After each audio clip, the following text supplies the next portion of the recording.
So when I came back to school, I didn't know where to fit in. You know, in the 8th grade, the 9th grade, those cliques become tighter, and those bonds become closer. And I was kind of left out. And the 8th, 9th, and 10th grade were tough times for me because I missed the ability to kind of find my way with a group one way or the other, and I became a drifter. And as some of you may or may not know that went through it, it's not easy. I mean, junior high is hard enough. It's hard enough for anybody. But when you're not involved in anything, your self-esteem goes down, your confidence goes down, you don't have friends, and you look forward, and there's not a ton to look forward to. Just kind of get through the days. You know, and then something that changed everything for me was finish up the 10th grade. I went to school, Vancouver College. Some of you guys have probably heard of it. It's a powerhouse sports school in Vancouver, but I wasn't involved in sports, so I wasn't part of that. But we had a fantastic head football coach named Paul Del Monte. He was coaching a fantastic program at the time. And, you know, he was kind of revered as this great football coach. And he coached my brothers, but he had nothing to do with me because I was just kind of walking through the halls, getting through life, just kind of avoiding problems. And I'll never forget it. Springtime in 10th grade. Paul Del Monte, this famous football coach. Never had anything to say to me because I didn't play sports. He said, "Angus, can I talk to you for a minute?" Sure. He said, "You know what? I'd like you to come up for the football team. I think you do great." You gotta think, for a 15-year-old that has a low self-esteem, doesn't think much of himself, and this revered football coach takes his time to sit me down and said, "I'd like you to come up for football. I think you do great." All of a sudden I stood up a little bit straighter. I felt a little bit better. Wow, he even knows who I am. He thinks I can do well. And he's asking me to come out.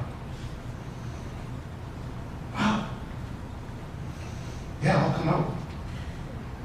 And I'll never forget, I went home and told my parents, I said, "I'm going to play football." And I think my parents were so happy that I was going to get involved in something. Again, they were over the moon that I'm excited about something. But the reality why I was so excited was because this person that I held so dear, this coach, took a moment and said, "I think you do great. I'd like you to come out." He didn't have to do that. I don't know where I'd be if he didn't. I wasn't about travel football. I'm not going into the 11th grade. So I went out. And what happened from that moment on was, I talk about this a lot now because now that I'm done, I look back. And Paul Del Monte, who I only call coach to this day. I only call him coach because he's a coach. He taught me to commit to something, you commit to something. When there's meetings, when there's practice, you're there. You give it everything you have. You do as you're instructed. You try as hard as you possibly can. You do everything that is required of you, and if you want to do more, you go beyond. You never do less. You never go half. You never take time off because you feel like it. You never selfish in what you do because the team matters more than you. You do whatever it takes to be a part of something great. And I learned such professionalism from him. And I learned that it was okay to care about something more, to dream about something bigger, and be a part of something that you never thought you could be a part of. And another coach came along who was one of my positional coaches, football. His name's Coach Howie. He took a moment and sat me down and said, how can I help you? And there's a long stories I can get into right now, but I wasn't playing football at grade 11. I was way behind. So he said, I'll help you too. So I showed up to school before school started. Help me out, teach me the playbook, show me some things. After school, before practice, get me in the weight room, start working out. He spent his own time to help foster a dream that I didn't even know I had. And so those two men showed me how to commit to something, how to care about something, how to push myself, how to be dedicated to something, how to be responsible. And my other coach, Coach Howie, showed me how powerful a mentor that cares about your personal development can be. And he held my hand through it all. I'll show you how to work out. I'll help you with school. I'll help you call universities. I'll help you. It's not part of his job description. It was before school, after school, lunchtime. These two men took somebody they had no need in their life to help, outside of the fact that they wanted to. And I just soaked it up.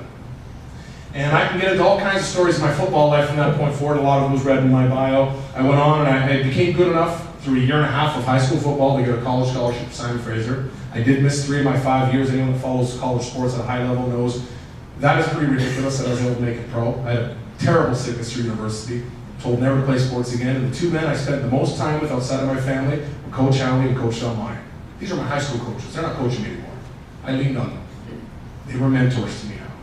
They were trusted people that took interest in me beyond just my high school years. And I would meet with them, and they'd help me through the hard times. They'd teach me to hang on to that roller coaster and keep going. Then I went pro and I got cut. I called Coach Howie and Coach Del Monte again. We weren't talking football anymore. We were talking life. We were talking the same things he talked to me about, though. Stay committed, stay dedicated, stay tough, stay mentally focused. All the things he told me in the 10th, 11th, 12th grade still applied to life. And Coach Howie would be, hey, how can I help you? You want to go for a walk, go for a run, go for a workout, whatever it takes. And I did. And all through my pro career, they'd be the ones to call, send a note, and I'll send an email. Just little hints. We're proud of you. We're proud of you. And I was fortunate enough the last 3 years of my pro career to be able to write letters in the newspaper. And they'd always want to hear stuff that's going on with the Lions and interesting stories and whatnot. But I knew this last season was going to be the end of it for me. And I wanted to make sure I wrote a large column thanking those two men. Just to let people know. But it was a bigger message to thank all coaches. Because I know you know how important it is, but I think sometimes it's good to be reminded from the athletes themselves how much you do beyond coaching the game and running practices and making sure we have nice tracksuits and uniforms. You change people's lives. And so what I want to finish with is things that you all know here, but it's nice to reiterate it. Athletes, I'm so proud of you, not necessarily because of the awards you won, but because you dedicated and committed yourself to something. You look around the world today, and I mean, I speak at schools all the time, and all we see is, you see problems with youth today, range across the gamut. And then you see kids that decide, I want to do something more. I'm going to commit my free time, my weekends, my evenings, my summers, to a dedication, to a craft, to a purpose. That's what I'm proud of. That's the stuff that I'll carry forth whenever you decide to retire from sports, whether it be next year, 10 years, 20 years from now. That's real. Okay, that's really big time. Believe me and trust me on that. And secondly, from all the athletes in the room and from me, to the coaches, thank you. Because beyond teaching me the nuances of how to play football and how to work out and train and all that stuff, you took a 15-year-old kid that had no confidence, had no desire to do anything, was just trying to get through life, and gave me a platform to become something more, to think I could do something with my life, and show me how to commit to it, show me how to work at it, show me how to push myself a little bit more, and keep me going when I got a little tired and wanted to quit. And those principles I'll carry with me for the rest of my life. So coaches, what you do to give students a platform to play sports is fantastic. But what you do within that platform is life-changing. I couldn't thank you enough. And I know in today's world it's harder and harder for time commitments and all the other things that are going on. But I look back at my 13-year career and people think I did something pretty amazing. I just did what Coach always told me to do. If Coach never said for me to do it, I wouldn't be here talking today. Did what I was told to do, and I lived within the structure that was given to me. If that wasn't there would be no career for me. So again, congratulations to all the athletes, and I don't know how many more times I'll get invited to dinners because my career is over, but one last thank you from me as an athlete, and I'm sure from all the athletes in the room, to the coaches for all you do, because it's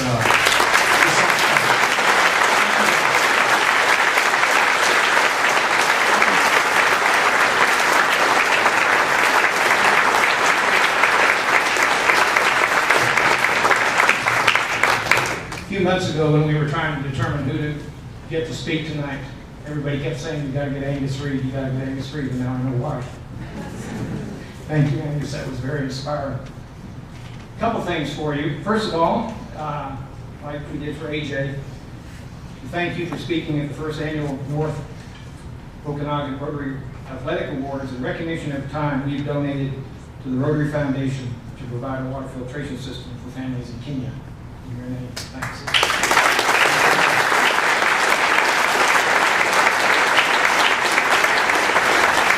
I've got another little thank you gift for Angus. When I was growing up in high school, I watched the Dallas Cowboys and the Green Bay Packers. And The Cowboys were my team because I lived in Dallas. But I really got fond of the Green Bay Packers because they had an offensive guard, and I was an offensive guard. They had an offensive guard named Jerry Kramer. And Jerry Kramer made the block in the first Ice Bowl that won the Super Bowl for the Green Bay Packers. But he wrote a couple of books too, Angus, and I'm not sure if you're aware of that. And interesting enough, he wore number 64. My number. His number. You work for me.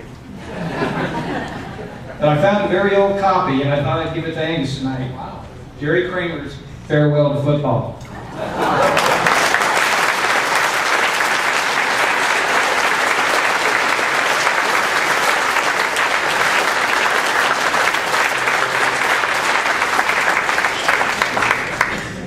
You got a cordless mic?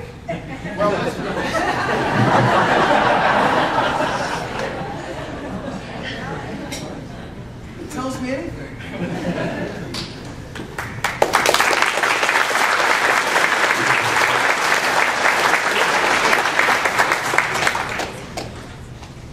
Okay, well, before I go any further, because I will get fined big time if I don't do this, I'm the president of the Silver Star Rotary Club.